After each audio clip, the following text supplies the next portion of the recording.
Bonjour, je suis Christopher Leston, scénariste. Et Didier Tarquin, dessinateur. Nous allons vous raconter la folle histoire de la série L'Enfeuste de Troie. J'aime, je crois, tout ce qui est de la franco-belge. J'ai beaucoup plus de mal avec les comics parce que pour moi, des types habillés en pyjama lycra avec un slip par-dessus le pyjama, ça m'a toujours semblé un petit peu chelou. T'as jamais essayé, c'est pour ça. Ouais. Le monde de Troie, je l'avais en tête depuis un moment avec son fonctionnement, la magie. Chacun a un pouvoir magique, ça tombe de façon aléatoire et démocratique sur tout le monde. J'avais mon truc à peu près en tête, je le raconte à Didier.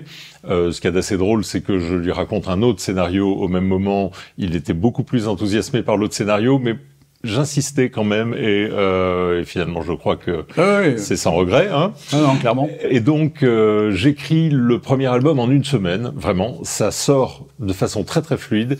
Didier fait ce qu'on n'a jamais refait depuis, le storyboard de tout l'album d'un coup et le dessine en 6 mois. Et finalement, les 4 premiers albums, alors là, Didier y a laissé beaucoup de sa santé à l'époque, mais il a fait un album tous les 6 mois, donc les 4 premiers en 2 ans. J'étais un peu mort de faim tout d'un coup. Je parle pas forcément que d'argent, parce que j'avais des petits plans pub à côté, mais c'est surtout, moi j'ai toujours voulu faire ça, la bande dessinée, et là tout d'un coup, il y a un scénario qui matche bien, je me sens bien dedans, il se passe quelque chose, c'est évident. Il y a un ping-pong qui se fait, quoi. Voilà, ça devient fluide et je me sens chez moi dans l'Enfeuste, alors que j'aurais jamais imaginé ça au départ. Je trouvais ça un peu trop humo.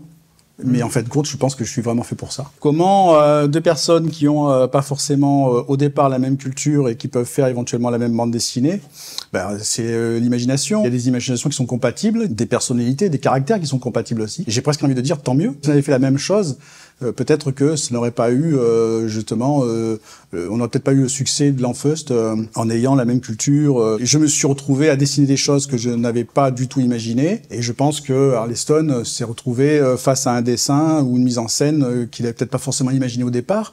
Ça nous a amené à évoluer et voilà. Puis on s'est retrouvés. Alors les pouvoirs sont au centre du monde de Troie. Pour moi, c'est mon idée de base. C'est de là que je suis parti et tout s'est construit, s'est cristallisé à partir de ça.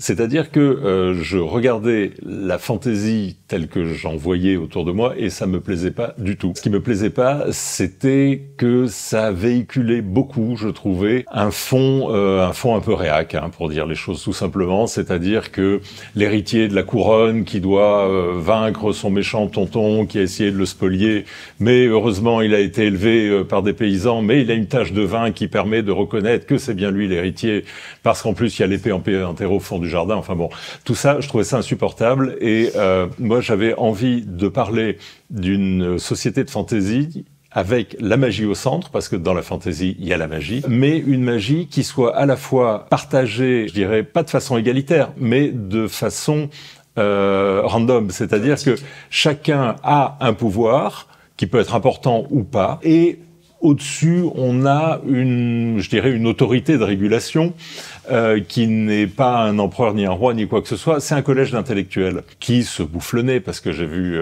mes grands-parents qui étaient profs à la fac à une époque, j'entendais toutes les histoires qui pouvaient se passer entre un département ou l'autre. Mais en attendant, c'est quand même un collège d'intellectuels qui a le pouvoir et qui a quelque part la clé du robinet de magie. Donc on a des gens du peuple. Ça peut être n'importe qui, ça va être l'Enfeuste, ça lui tombe dessus. Il doit sauver le monde, il en a aucune envie, il passe son temps à dire pourquoi moi. Il n'a pas envie d'un destin extraordinaire, qu'il a malgré tout, mais dès qu'il peut, il essaie de retourner à l'anonymat. Moi, ce qui me plaît avec cette idée-là, c'est que la magie, c'est en fait le talent. On a tous un talent, grand, petit, qui est pas forcément utile. Ça peut être dans la vie de tous les jours faire des tours Eiffel en allumettes, ça sert pas à grand chose, mais ce type-là a ce talent-là, voilà. Dans le monde de Troie, tout le monde a un talent, et ce talent, cette spécificité qu'on a tous, donne une place dans la société. L'Enfeuste a le pouvoir de faire fondre le métal. Il est forgeron. Il y a aussi une autre chose, c'est que ce talent-là correspond aussi à une personnalité. C'est pas Sixi qui a le pouvoir de faire fondre le métal.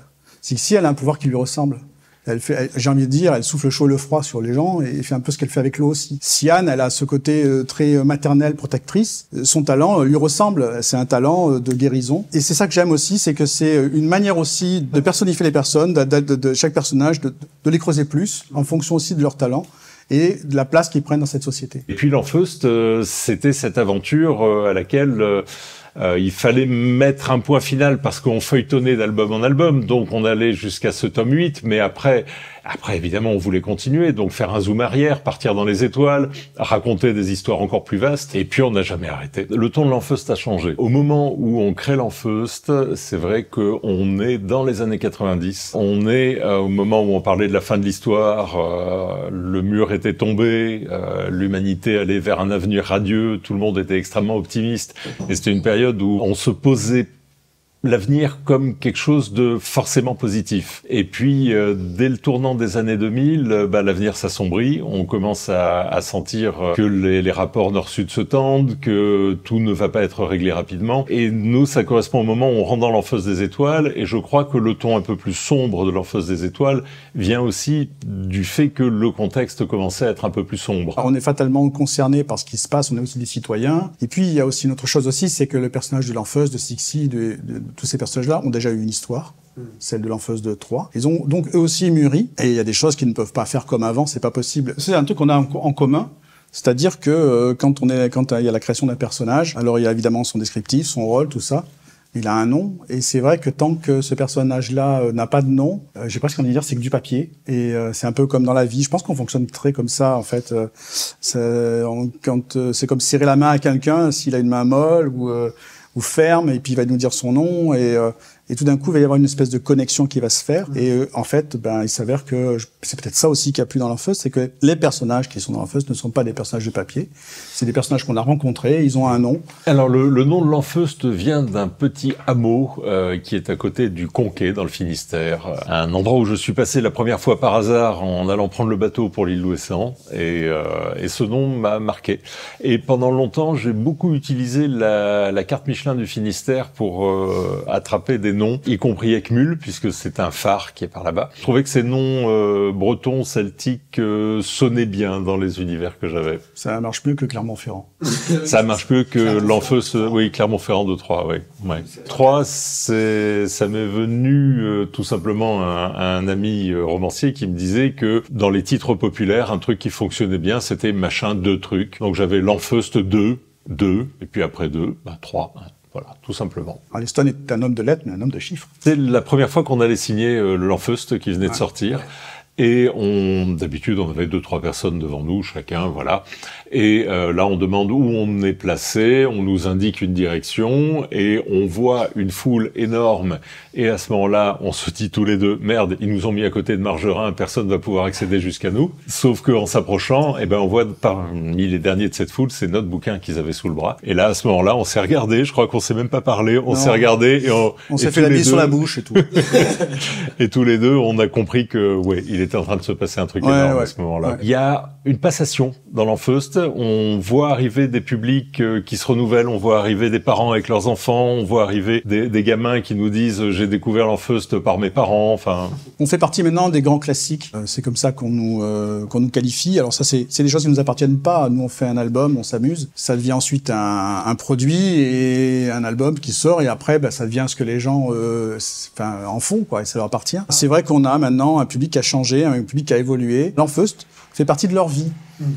Donc en dédicace, il y a toujours les fous dingues de dédicace, mais il y a une certaine forme il y a de l'affection. Voilà, ça fait partie de leur vie, ils ont des souvenirs liés à l'Enfeust, tout ça. Moi, je suis toujours touché par le côté intergénérationnel, le fait que on voit quelqu'un en dédicace et on sait que l'album va être lu par 3 générations différentes dans la famille. Et ça, c'est cool parce que ça me rappelle les Astérix que je lisais quand j'étais gamin, quoi. Le monde de Troyes, comme tous les mondes de fantasy, c'est un miroir. Un miroir pour parler d'une autre de monde, évidemment. Ce que j'essaie d'y mettre sur le fond, c'est une situation. C'est-à-dire que on va pas rentrer dans un détail. On n'est pas là pour faire ni pour porter un message politique, parce que généralement, quand on le fait, c'est extrêmement contre-productif et on ne prêche que les convaincus. Mais par contre, comme on savait qu'on s'adressait à un public jeune et de plus en plus jeune, quand on a eu des prix jeunesse à Angoulême, ça nous a surpris, mais ça nous a en même temps donné une responsabilité. C'est placer des choses comme étant naturelles pour que les enfants les intègrent comme intègre ces notions de démocratie, d'égalité, ces notions de magie partagée par tous et de pouvoir partagé par tous de façon naturelle. Et l'Enfeust, c'est quelqu'un qui est au service des autres tout le long, même quand il n'en a pas envie, qui évolue pour une justice sociale, parce que moi je l'ai jamais caché, je suis quelqu'un qui a toujours été engagé à gauche, je suis quelqu'un qui a toujours cru profondément à nos libertés, égalité, fraternité, et je voulais projeter un peu de ça dans la fantaisie où je trouvais que ça manquait beaucoup. Puis l'Enfeust est accompagné. Il n'est pas seul. Ça s'appelle l'Enfeust, c'est son nom sur les albums, les couvertures, mais c'est un groupe.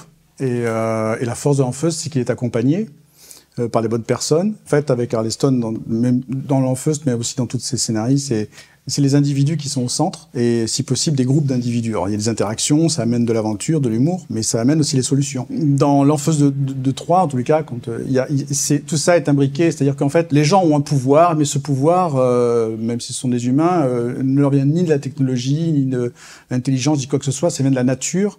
C'est une force qui est naturelle, c'est un animal. Donc ça remet vraiment, j'ai envie de dire, même si l'homme, il y a des civilisations, Eckmühl est une cité flamboyante, tout ça, ça remet un peu l'homme à sa place, c'est par rapport à la nature, en fait. Il y a quelque chose qui est au-dessus de lui, c'est la nature. Pour les 30 ans, on a décidé avec l'éditeur de faire des belles intégrales sur chacun des cycles. Donc une belle intégrale de l'Enfeust de Troyes, tome 1 à 4, donc ça va être en 2 parties vu qu'il y a 8 tomes. Après l'Enfeust des étoiles, là aussi les 4 premiers tomes. L'Enfeust Odyssée, donc chacun des 3 cycles aura droit à ses intégrales, et puis les Trolls de Troyes aussi, bien sûr, et puis d'autres séries du monde de Troyes aussi. Du gros bouquin dans lequel il y a beaucoup à lire, parce que au bout d'un moment, tout le monde nous disait « Bon, c'est bien, mais vous avez fait tellement de bouquins que ça occupe toute ma bibliothèque. Je n'ai plus de place, c'est trop lourd, c'est trop grand. » Il y a des boîtes de prod en ce moment qui nous ont approchés pour faire du live action, puisque les plateformes se multiplient et cherchent des licences, des IP, comme on dit aujourd'hui. Mais tout ça est très très long et très aléatoire, donc on verra. Il y a une chance sur 20, une chance sur 100. Et puis de toute façon, c'est une question qu'on nous pose souvent, je pense aussi à plein d'autres auteurs, mais c'est d'abord une bande dessinée qui marche bien. Pour nous, en tous les cas, c'est pas un but. Pour nous, le but, c'est de continuer à faire d'autres histoires qui fonctionnent bien sur du papier. La carte est très très très très vaste, et on a dû exploiter quoi ? Je dirais 30% ouais. de l'espace du monde de Troyes. Colmini